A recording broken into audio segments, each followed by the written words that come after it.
रत्नागिरी जिल्ह्यामध्ये आज bird conference 2026 पार पडली आणि अतिशय उत्स्फूर्त असा पक्षीमित्रांचा, विविध NGOजचा, जागतिक स्तरावरच्या वाईल्डलाईफर्सचा सर्वांचा उत्कृष्ट असा प्रतिसाद मिळाला।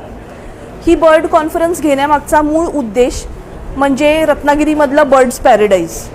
इथे 350हून जास्त स्पीशीजचा आढळ आहे रत्नागिरीमध्ये आणि इथले पालकमंत्री माननीय उदय सामंत साहेब यांची इच्छा हीच आहे की निसर्ग पर्यटन आणि आपला बर्ड्स टुरिझम हा रत्नागिरी ग्लोबल टुरिझम मॅपच्या नकाशावरती यावा।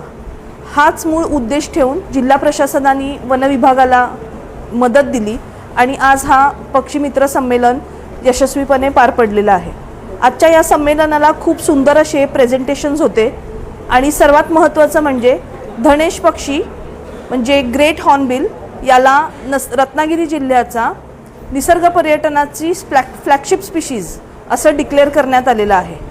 हा धनेश रत्नागिरीचा निसर्ग पर्यटनाचा फ्लॅगशिप स्पीशीज असेल आणि येणाऱ्या काळात जगभरातून विविध पक्षीप्रेमी आणि टुरिस्ट रत्नागिरी जिल्ह्यात या पक्षासाठी दाखल होतील अशी अपेक्षा आहे आणि त्याचं हॅबिटेट रिस्टोरेशन खूप चांगल्या पद्धतीने होईल अशी वन विभागाची व रत्नागिरीकरांची अपेक्षा आहे।